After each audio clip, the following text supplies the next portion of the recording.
All right, let's jump right into this explainer. Today, we're unpacking one of the absolute greatest scientific mysteries, and honestly, one of the biggest paradigm shifts in human history. We're talking about the literal movement of the ground beneath our feet. For centuries, humanity looked down and just assumed the ground was a stable, fixed foundation.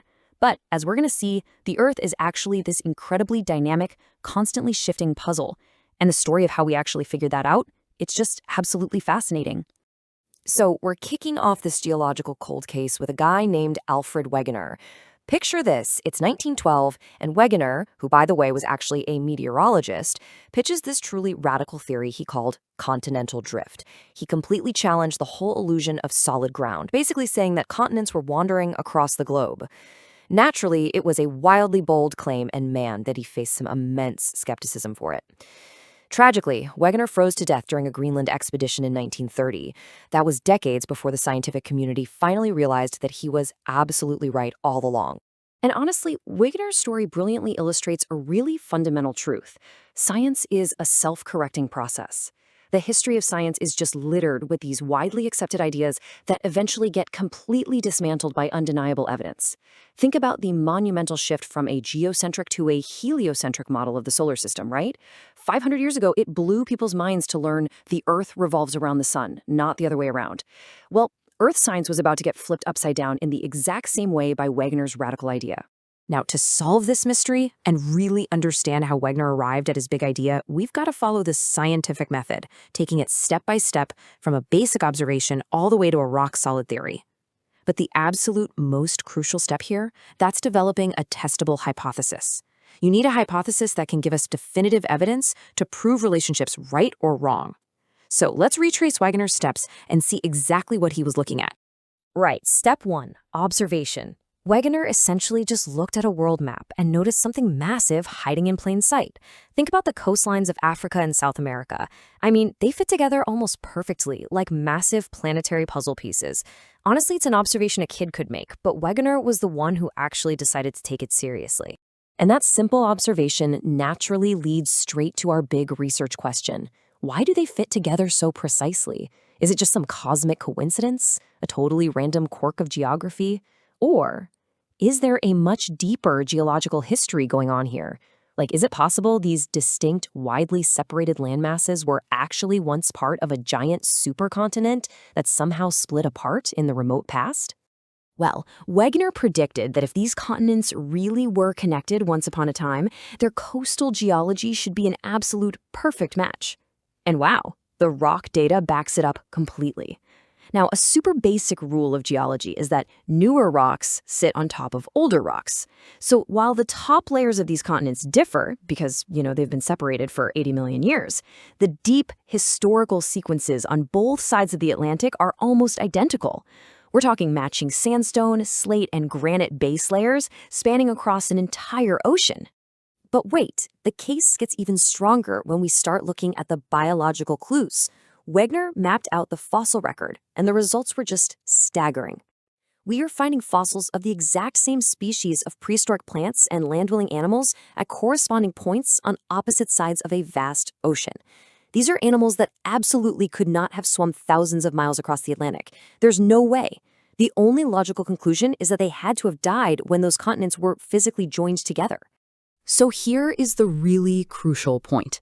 Wegener had this fantastic hypothesis. He had incredible, tangible evidence spanning across multiple scientific disciplines, but he was missing one vital component, the mechanism.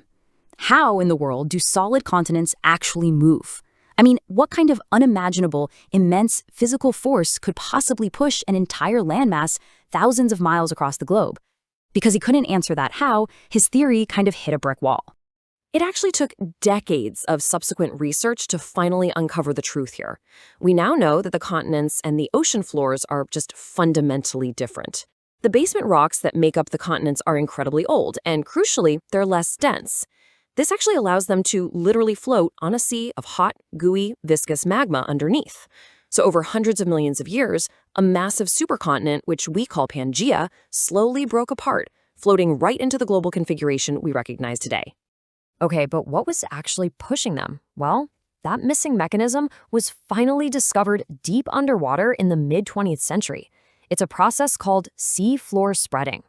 Down at the mid-Atlantic ridge, upwelling basaltic magma from deep inside the Earth's mantle continuously rises up, cools off, and creates brand new, highly dense ocean floor. And this new floor, it acts like a massive planetary conveyor belt, constantly pushing outward. And this process right here creates our first major driving physical force for plate motion. In geophysics, it's known as ridge push. Essentially, the hot, newly formed oceanic crust at that mid-ocean ridge sits at a much higher elevation than the older, cooler ocean floor around it. Because of this height difference, gravity just takes over. It's kind of like a skateboarder rolling down a ramp. Gravity is literally pushing the rest of the massive tectonic plate away from the ridge. But that's not all. On the exact opposite end of the tectonic plate, we have a second and honestly even more powerful force called slab pull. As the oceanic plate moves away from that ridge, it cools down and becomes much, much denser. Eventually, this cold, heavy edge collides with another plate and starts to sink back down into the Earth's mantle. It sinks simply because it's so incredibly dense, and as it goes down, it's literally dragging the entire rest of the massive plate behind it. It's totally wild to think about. So working together, ridge push and slab pull generate enough power to overcome the immense, sticky friction of the deep Earth. They essentially drive a massive planetary recycling engine. The oceanic crust gets pushed out from the ridge, gets pulled down at the trench, melts back into the mantle, and the whole cycle just repeats. This continuous interaction is absolutely huge because it determines exactly what type of rock is formed on Earth and exactly where it shows up. Now, the cool thing is, we don't have to look millions of years into the past to actually see this happening. These massive ancient forces are actively reshaping our world right now as we speak. Take the Red Sea, for example.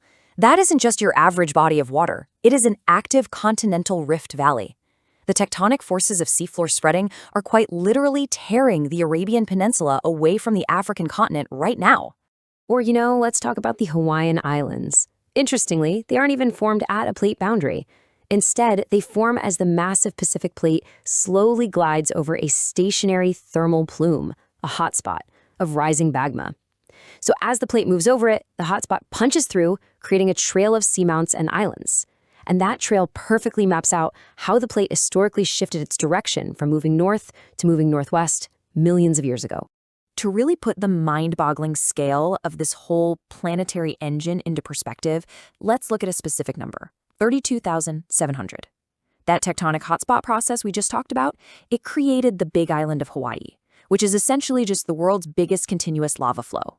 If you measure it from its true base all the way down on the deep sea floor up to its peak, it is technically the world's highest mountain, standing an absolutely astounding 32,700 feet tall.